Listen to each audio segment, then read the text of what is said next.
Welcome dear students. आज हम 12th class CBSE political science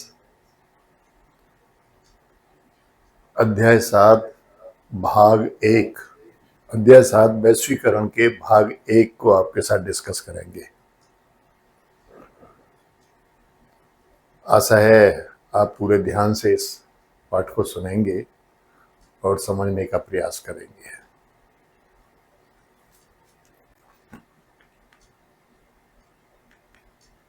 इस पाठ का प्रत्यय, इसमें 4 बातें हैं। वैश्वीकरण की अवधारणा, दूसरा वैश्वीकरण के कारण और परिणाम, वैश्वीकरण के राजनीतिक प्रभाव और वैश्वीकरण के आर्थिक प्रभाव के बारे में हम जानेंगे। अब पाठ शुरू करते हैं। वैश्वीकरण की अवधारणा। वैश्वीकरण की अवधारणा के रूप में इसकी बुनियादी बात है प्रवाह, फ्लो। वैश्वीकरण की जो अवधारणा है उसके रूप में उसकी बुनियादी बात है फ्लो, प्रवाह। प्रवाह कई तरह के हो सकते हैं। विश्व के एक हिस्से के विचारों का दूसरे हिस्सों में पहुंचना, ये भी प्रवाह है। यानी किसी एक स्थान विशेष के विचार हैं, यदि वो दूसरे स्थानों पर फैलते हैं तो ये प्रवाह है। बहुत सारी चीजें ऐसी हैं जो इंडिया में पैदा हुई लेकिन पूरी दुनिया में फैल गई। बहुत सारी ऐसी हैं जो यूएसए में पैदा हुई और पूरी दुनिया में फैल गई। तो ये, और जो विचार हैं, ये विचार जो है एक स्थान से दूसरे स्थान पर जाते रहते हैं, इसी को प्रवाह कहते हैं। पूंजी का एक से ज्यादा जगहों पर जाना। अब पूंजी भी आप देखिए, बहुत सी मल्टीनेशनल कंपनी हैं जो पूरी दुनिया के देशों में, चाहे वो अमेरिका की है, लेकिन पूरी दुनिया के देशों में जा करके वो बिजनेस कर रही है और अपनी पूंजी लगा रही है। तीसरा है वस्तुओं का कई देशों में पहुंचना, अर्थात वस्तुओं का व्यापार। अब जो वस्तुएं हैं वो भी एक स्थान से दूसरे स्थान पर जा रही हैं। हम जापान की बनी हुई चीजें प्रयोग करते हैं, साउथ कोरिया की बनी हुई चीजें प्रयोग कर रहे हैं, हमारी चीजें भी दूसरे देशों में प्रयोग हो रही हैं। तो इस तरह से वस्तुओं का प्रवाह भी व्यापार के रूप में एक स्थान से दूसरे स्थान पर होता रहता है। और बेहतर आजीविका की तलाश में दुनिया के विभिन्न हिस्सों में लोगों की आवाजाही। लोग भी दुनिया के विभिन्न हिस्सों में अपने आजीविका के लिए एक स्थान से दूसरे स्थान पर जाते आते रहते हैं। तो ये 4 बातें हैं: विचारों का प्रवाह, पूंजी का प्रवाह, वस्तुओं का प्रवाह और लोगों का आना जाना, लोगों की आवाजाही। तो ये 4 जो प्रवाह हैं, इन 4 प्रवाहों को ही वैश्वीकरण की अवधारणा के रूप में देखा जा सकता है। वैश्वीकरण का जरूरी अर्थ है विश्वव्यापी पारस्परिक जुड़ाव, यानी एक स्थान के, एक देश के लोगों का दूसरे देश के लोगों के साथ जुड़ाव। ठीक है, पूरी दुनिया के देश के लोगों के साथ जुड़ाव, ये वैश्वीकरण है, जो ऐसे प्रवाहों की निरंतरता से पैदा हुआ है और कायम भी है। जब ये सब चीजें, हमारे विचार दूसरे देशों में जाएंगे, हमारी वस्तुएं दूसरे देशों में जाएंगी, हमारी पूंजी दूसरे देशों में जाएगी, ठीक, और हमारे लोग जब दूसरे देशों में जाएंगे तो जो पारस्परिक जुड़ाव पैदा होगा उसी को वैश्वीकरण कहा जाता है। अब देखिए, ये इंटरनेट का एक चित्र है, इंटरनेट का स्क्रीन का एक चित्र है। इसके आधार पर हम दुनिया के किसी भी देश के बारे में जान सकते हैं, किसी भी देश को अपनी मैसेज भेज सकते हैं और वहाँ के लोगों के बारे में जान सकते हैं। अब दूसरा जो चित्र है, इसमें ये दिखाया गया है कि ये अफ्रीकन आदमी है और ये इंडियन भी हो सकता है, यूरोपियन भी हो सकता है। तो इन लोगों का आपस में जो जुड़ाव हो रहा है, ये विरोधाभासी स्थिति रखते हैं। विभिन्न संस्कृतियों को लोगों का संपर्क दिखाया गया है। इनकी अलग संस्कृति है, इनकी अलग संस्कृति है, इनका आपस में संपर्क हो रहा है, ये इनका फोटो खींच रहा है। उसी तरह से ये इंटरनेट का पेज है। तो ये जो चीजें हैं ये दिखा रही हैं कि ये वैश्वीकरण जो है संभव हुआ है इंटरनेट के माध्यम से, यानी संचार के माध्यमों से भी इसमें गति आई है। वैश्वीकरण एक बहुआयामी अवधारणा है। इसके राजनीतिक, आर्थिक और सांस्कृतिक अवतार हैं और इनके बीच ठीक ठीक भेद किया जाना चाहिए। ठीक है, एक बहुआयामी अवधारणा है और इसके राजनीतिक, आर्थिक और सांस्कृतिक अवतार हैं। यानी वैश्वीकरण राजनीतिक भी है, वैश्वीकरण आर्थिक भी है, और वैश्वीकरण जब राजनीतिक और आर्थिक है तो फिर सांस्कृतिक भी है, और इनके बीच ठीक ठीक भेद किया जाना चाहिए। वैश्वीकरण का प्रभाव बड़ा विषम रहा है। ये कुछ समाजों को बाकियों की अपेक्षा और समाज के एक हिस्से की बाकी हिस्सों की अपेक्षा ज़्यादा प्रभावित कर रहा है। कुछ समाजों में इसका प्रभाव बहुत ज़्यादा रहा है वैश्वीकरण का, कुछ समाजों में इसका प्रभाव कम रहा है।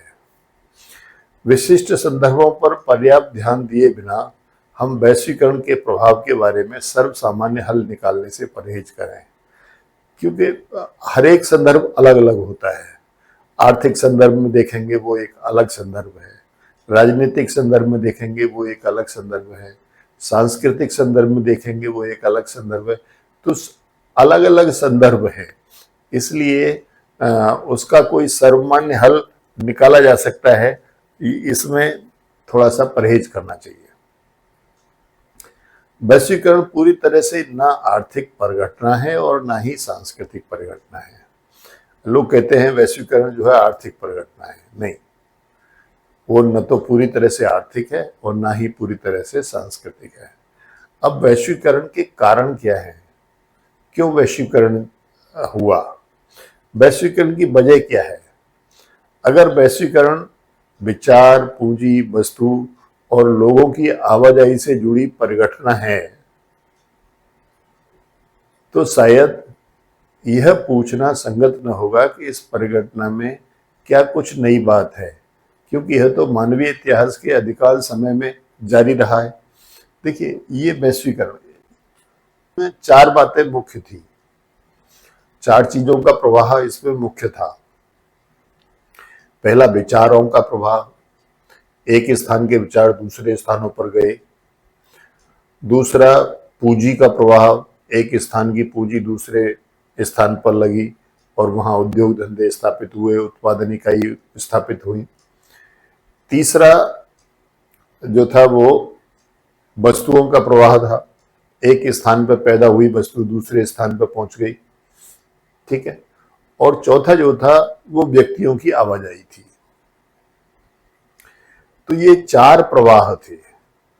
इन चार प्रवाहों की वजह से वैश्वीकरण हुआ, और कहते हैं कि ये तो ऐतिहासिक काल में भी होता रहा, प्राचीन काल में भी होता रहा। हाँ, होता रहा, लेकिन उसमें कोई बहुत बड़ी गति नहीं थी। एक आध कोई केस इस तरह का मिलता था कि एक स्थान से दूसरे स्थान पर लोगों का आना जाना, एक स्थान के विचारों का दूसरे स्थान के विचारों में जाना आना, ठीक है, वस्तुओं का, पूंजी का एक स्थान से दूसरे स्थान पर जाना ऐतिहासिक काल में बहुत कम होता था। होता तो था लेकिन बहुत कम होता था। ठीक है, अगर वैश्वीकरण विचार, पूंजी, वस्तु और लोगों की आवाजाही से जुड़ी परिघटना है तो शायद यह पूछना संगत न होगा कि इस परिघटना में क्या कुछ नई बात आई है, बताइए, क्योंकि यह तो मानवीय इतिहास के अधिकांश समय में जारी रहा है। हाँ, ये जारी रहा है, लेकिन आज के समय में इसमें क्या बदलाव आया है?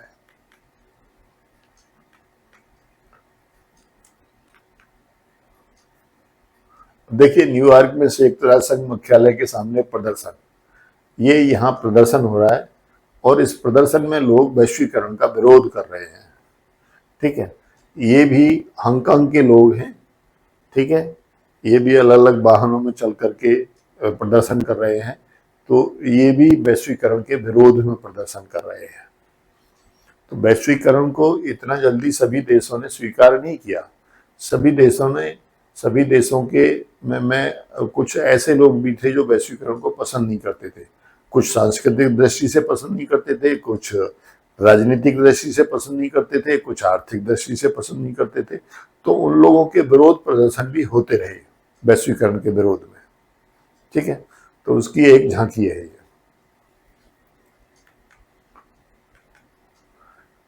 लोग यह तर्क देते हैं कि समकालीन वैश्वीकरण के साथ कुछ खास बात है। जैसे अभी बात चल रही थी ऐतिहासिक की, कि इसमें क्या खास बात है वैश्वीकरण में। ये तो प्राचीन काल में इतिहास में भी इस तरह के बहुत से उदाहरण हैं कि ये वैश्वीकरण के प्रवाह जो होते रहते थे।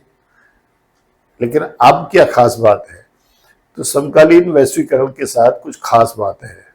वे ध्यान दिलाते हैं कि नई बात है इन प्रवाहों की गति।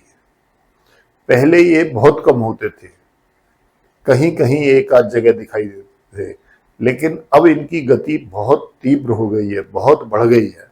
ठीक है, विचारों का आदान प्रदान बहुत सरल बात हो गई है। इंटरनेट पर आप कहीं के भी बारे में कुछ भी सुन लो। ठीक है, वस्तुएं एक स्थान की दूसरे स्थान पर, व्यापार ग्लोबल हो गया है, इसलिए पूरी दुनिया में जा रही हैं। ठीक है, बहुत तीव्र गति से जा रही हैं। बहुत बड़े स्तर पर एक देश के उत्पादन दूसरे देश में प्रयोग किए जा रहे हैं। ठीक है, लोगों का आना जाना बहुत हो गया है। उसी तरीके से पूंजी भी एक देश की दूसरे देश में उत्पादन कार्यों में लग रही है। तो इसकी जो गति है वो बहुत बढ़ गई है। अब जो प्रवाह पहले थे ऐतिहासिक काल में, उसकी अपेक्षा आज के समय में प्रवाहों की गति बहुत बढ़ गई है। और उनके प्रसार के धरातल ये दोनों बातें मौजूदा वैश्वीकरण को अनूठा बनाती है। एक तो प्रवाहों की गति बढ़ गई है, और दूसरे उनके उनके प्रसार का धरातल भी बढ़ गया है। ठीक है, यानी व्यापक स्तर पर अब इसका ये प्रवाह जो होने लगे हैं। तो वैश्वीकरण का एक मजबूत ऐतिहासिक आधार है, इसलिए जरूरी है कि हम इन प्रवाहों को इतिहास के संदर्भ में देखें। बाकी कारणों के लिए कई एक कारक जिम्मेदार नहीं है, फिर भी प्रौद्योगिकी अपने आप में एक कारण साबित हुई है। तो जो प्रौद्योगिकी है, जो टेक्नोलॉजी है, ठीक, उस टेक्नोलॉजी के विकास ने इन प्रवाहों की गति बहुत बढ़ा दी है, और इनका जो धरातल है वो भी काफी विस्तृत कर दिया है। ठीक है, किसने? प्रौद्योगिकी ने। जैसे टेलीग्राम है, टेलीफोन है, माइक्रोचिप के नवीनतम आविष्कार ने विश्व के विभिन्न भागों के बीच संचार की क्रांति कर दिखाई है। आज अमेरिका में बैठे हुए आदमी से आप इस तरह से बात कर सकते हो जैसे अपनी बगल के कमरे में है उससे बात कर रहे हो। पूरी दुनिया के किसी भी देश में स्थित किसी भी आदमी से आप इस संचार की क्रांति के कारण आपस में बातचीत कर सकते हो।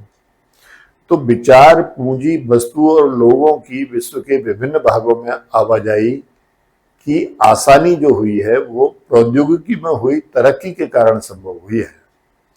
प्रौद्योगिकी में जो तरक्की हुई है उसकी वजह से ही वैश्वीकरण के प्रवाहों में गति आई है। उसकी वजह से ही वैश्वीकरण के प्रवाहों के लिए एक विशाल धरातल तैयार हुआ है। ठीक है, तो इन प्रवाहों की गति में अंतर है। विश्व के विभिन्न भागों के बीच पूंजी और वस्तु की गतिशीलता लोगों की आवाजाही की तुलना में ज्यादा तेज और व्यापक है। तो पूंजी और वस्तु, आज के समय में पूंजी और वस्तु की जो गतिशीलता है वो लोगों की तुलना में कम है, लोगों की तुलना में ज्यादा है। यानी लोगों की आवाजाही कम हुई है एक स्थान से दूसरे स्थान पर, लेकिन पूंजी और वस्तु, पूंजी उत्पादन कार्यों के लिए लगाई गई है और वस्तु व्यापार के द्वारा एक स्थान से दूसरे स्थान पर पहुंच रही है। तो दो चीजें देखी गई, एक तो पूंजी का एक स्थान से दूसरे स्थान पर पहुंचना, दूसरा जो वस्तुएं हैं उनका एक स्थान से दूसरे स्थान पर पहुंचना, क्योंकि वैश्विक व्यापार बहुत बढ़ गया है।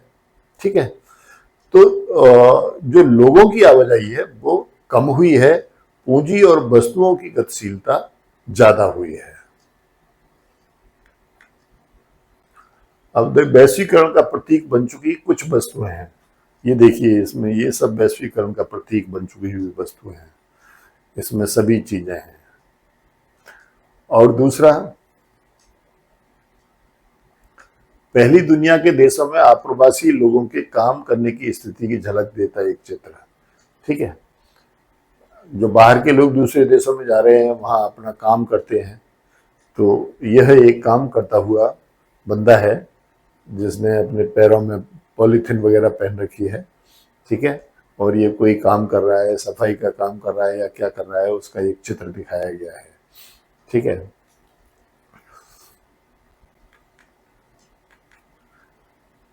केवल संचार साधनों की तरक्की और उनकी उपलब्धता मात्र से वैश्वीकरण अस्तित्व में नहीं आया है। अभी हम कह रहे थे कि संचार माध्यमों की तरक्की से ऐसा हुआ है, नहीं, वो उनकी वजह से अस्तित्व में आया तो है, तो लेकिन केवल संचार माध्यमों की उन्नति से ये अस्तित्व में नहीं आया।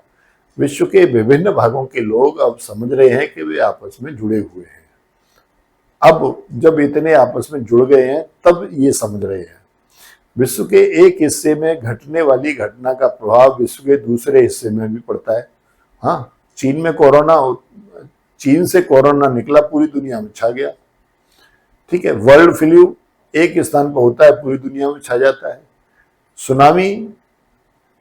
सुनामी के जो झटके हैं वो एक स्थान पर होते हैं, दूसरे देशों में भी महसूस होते हैं। ठीक है, तो बर्ड फ्लू अथवा सुनामी किसी राष्ट्र के हदों में सिमटे नहीं रहते। बड़ी आर्थिक घटनाएं होती हैं तो उनका प्रभाव उनके मौजूद स्थानों के साथ साथ विश्व भर में महसूस किया जाता है। यदि कोई बड़ी आर्थिक घटना होती है तो जो शेयर मार्केट है, जो स्टॉक मार्केट है, उसके रेट गिर जाते हैं या एकदम बहुत ऊपर चढ़ जाते हैं, तो उससे पूरी दुनिया प्रभावित होती है।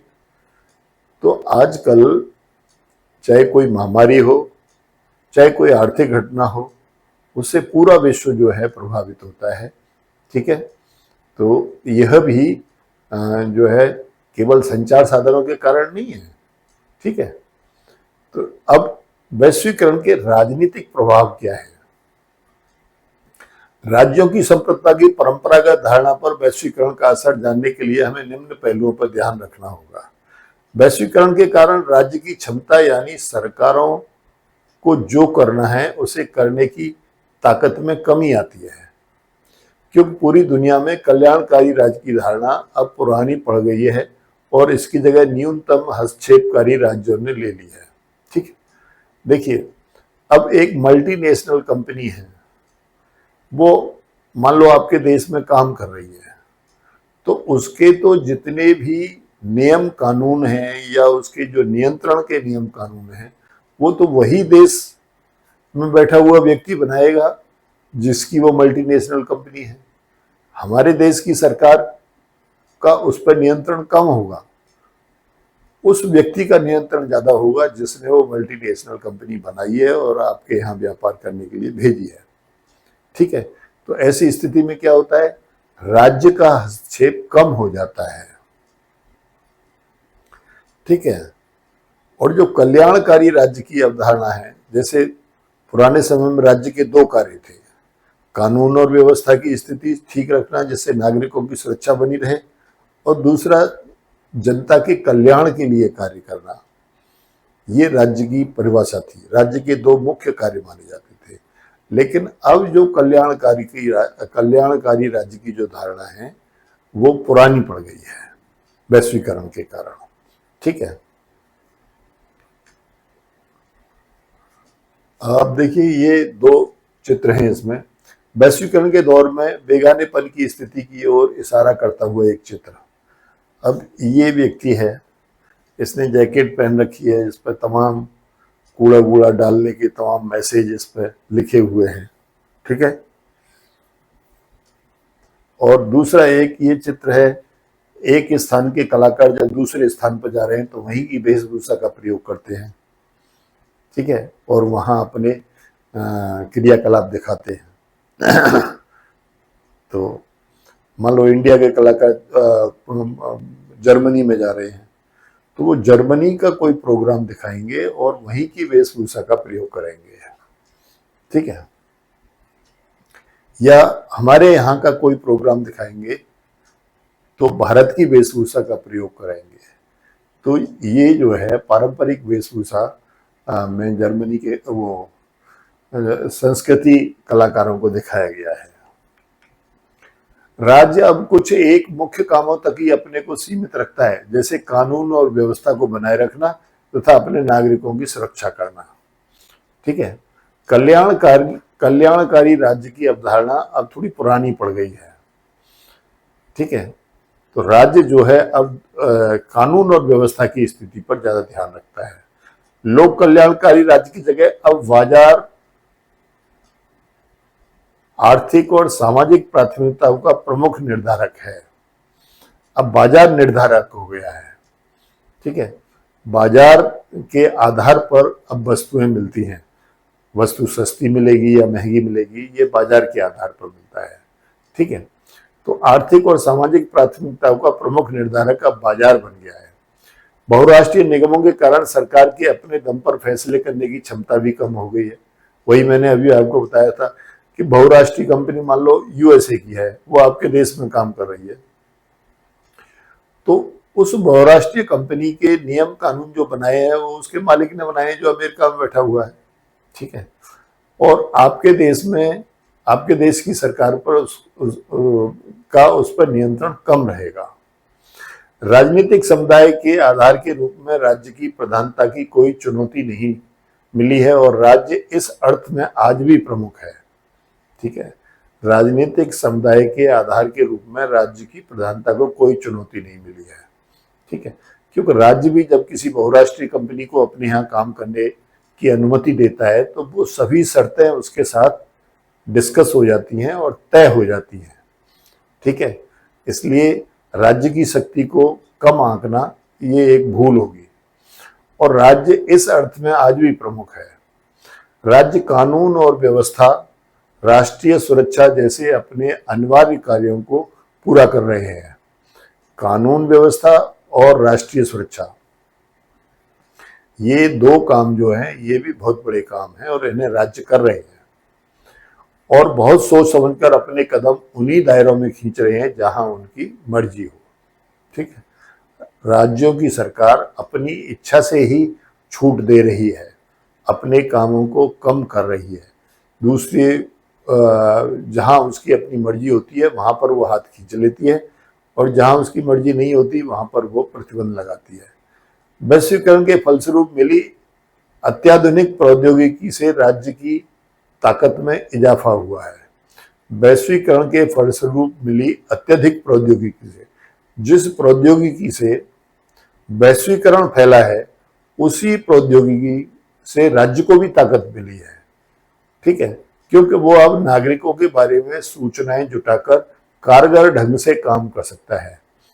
अब वो अपने नागरिकों की सूचनाएं जुटाता है और देखता है कि उनमें कितनी गरीबी है, कितनी समृद्धि है, कितनी उनमें बीमारी फैल रही है, कितनी स्वास्थ्य की सेवाओं की जरूरत है, कितनी शिक्षा की सेवाओं की जरूरत है। तो उस आधार पर सूचनाएं जुटा करके वो कारगर ढंग से काम कर सकता है, इसलिए उसकी क्षमता बढ़ी है, कम नहीं हुई है। तो इस तरह से हम ये देखते हैं कि राजनीतिक प्रभाव जो है वैश्वीकरण के वो दोनों ही तरह के हैं। ठीक है, राज्य की कुछ शक्तियां कम भी हुई हैं, लेकिन राज्य ने दूसरे क्षेत्रों में अपनी शक्तियां बढ़ा करके, ठीक है, और अपने नागरिकों के कल्याण के लिए ज्यादा कार्य करना शुरू कर दिया है। अब देखिए, ये दुनिया के विभिन्न हिस्सों में बनी चीजें हैं। पहली दुनिया के बाजारों में भी बिकती है। पहले दो चित्र हैं, बांग्लादेश और बल्गारिया में बनी चीजों को दर्शाते हैं। देखिए, ये बांग्लादेश में बनी हुई चीज है और ये बल्गारिया में बनी हुई चीजें हैं। ठीक है, और ये चीजें आजकल पूरी दुनिया में जा रही हैं। ठीक है, तो वैश्वीकरण का ये जो आर्थिक प्रभाव है वो यहाँ पर हमें दिखाई दे रहा है। वैश्वीकरण के आर्थिक प्रभाव, वैश्वीकरण की आर्थिक पहल के बारे में बड़ी बहस होती है। एक पक्ष तो यही है कि आर्थिक वैश्वीकरण को कैसे परिभाषित किया जाए।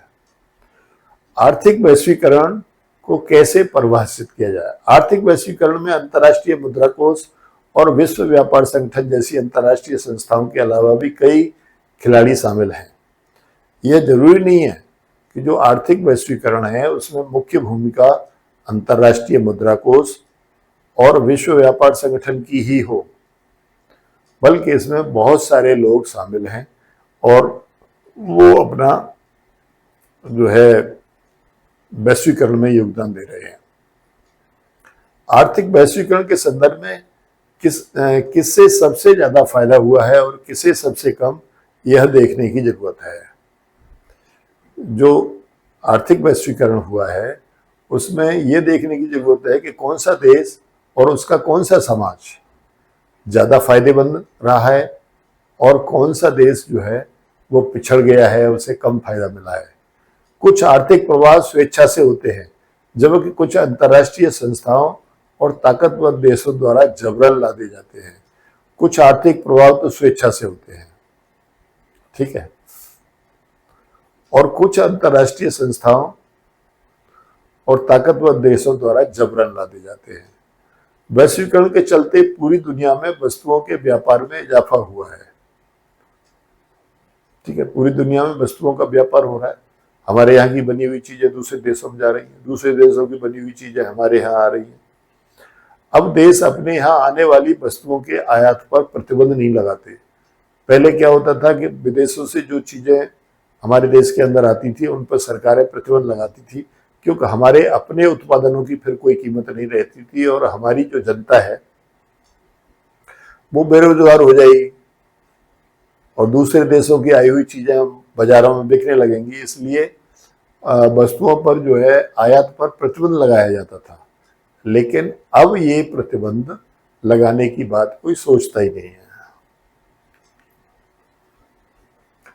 अब देखिए, ये वैश्वीकरण के विरोध में आयोजित विभिन्न सांस्कृतिक राजनीतिक आयोजन है, ठीक, ये वैश्वीकरण के विरोध में है, ये प्रदर्शन हो रहे हैं, ये बैंड ढोलक बाजे लेकर के प्रदर्शन कर रहे हैं, ये तमाम महिलाएं एकत्रित हैं, ठीक है, तो ये वैश्वीकरण के विरोध में प्रदर्शन हो रहे हैं।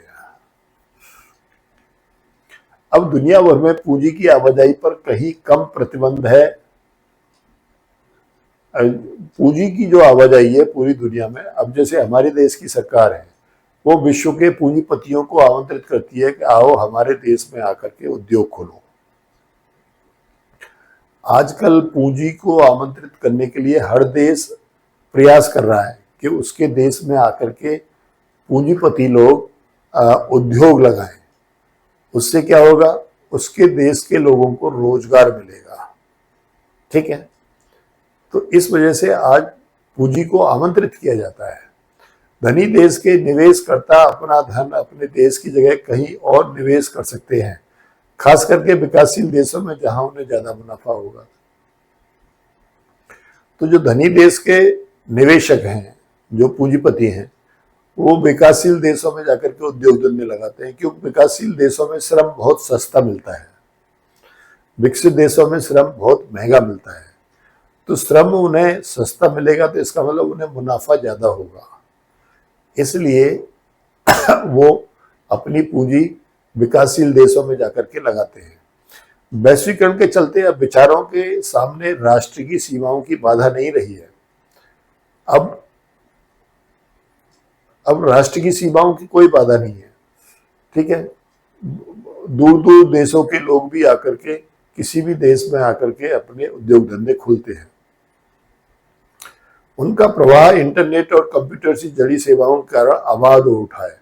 आज कंप्यूटर और इंटरनेट ने पूरी दुनिया को एक छोटा सा गांव बना दिया है, ठीक है। अब किसी भी तरह की कोई बाधा नहीं रही है। विकसित देशों ने अपनी वीजा नीतियों के जरिए अपनी राष्ट्रीय सीमाओं को बड़ी सतर्कता से अभेद बनाए रखा है, लेकिन इसके विपरीत जो विकसित देश हैं उन्होंने अपनी वीजा नीति ऐसी बनाई है कि विकासशील देशों के लोग उनके देश में नहीं आ सकते, ठीक है, या नियंत्रित रूप में आते हैं, जिससे वहां के उनके अपने नागरिकों का नौकरी धंधा न खत्म हो जाए, ठीक है। इसलिए जो विकसित देशों के लोग हैं उन्होंने बड़ी सतर्कता से अपने वीजा नियम ऐसे बनाए हैं कि वहां ज्यादा आदमी जा ही नहीं सकता। आर्थिक वैश्वीकरण के कारण पूरे विश्व में जनमत बड़ी गहराई में बंट गया है। सरकारें कुछ जिम्मेदारियों से हाथ खींच रही हैं। इससे सामाजिक न्याय से सरोकार रखने वाले लोग चिंतित हैं, क्योंकि नौकरी और जन कल्याण के लिए सरकार पर आश्रित रहने वाले लोग बदहाल हो जाएंगे। ठीक है, ऐसे लोगों का जो इस बात को सोचते हैं कि आर्थिक वैश्वीकरण में बड़ी गहराई से बढ़ गया है, सरकारें कुछ जिम्मेदारियों से हाथ खींच रही हैं, तो वो ये सोचते हैं कि सरकार पर आश्रित रहने वाले लोग, जब सरकार अपने हाथ खींच लेगी तो वो लोग तो बदहाल हो जाएंगे। सामाजिक न्याय के पक्षधर सामाजिक सुरक्षा कवच की मांग करते हैं कि सरकार को गरीब लोगों के ऊपर, जो अविकसित लोग हैं, उनके ऊपर अपना सुरक्षा कवच रखना चाहिए और जन कल्याण की बहुत सारी चीजें उन्हें उपलब्ध करानी चाहिए। आर्थिक वैश्वीकरण के समर्थकों का तर्क है कि इससे समृद्धि बढ़ती है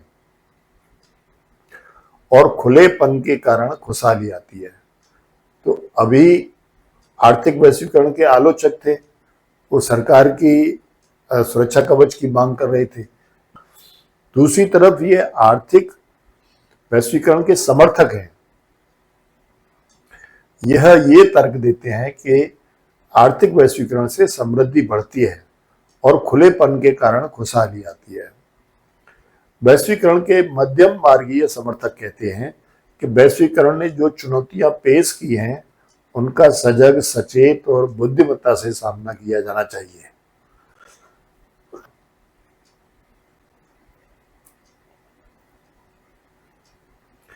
आर्थिक वैश्वीकरण से पारस्परिक निर्भरता की रफ्तार बढ़ी है और विभिन्न भागों में सरकार व्यवसायता लोगों के बीच जुड़ाव बढ़ा है।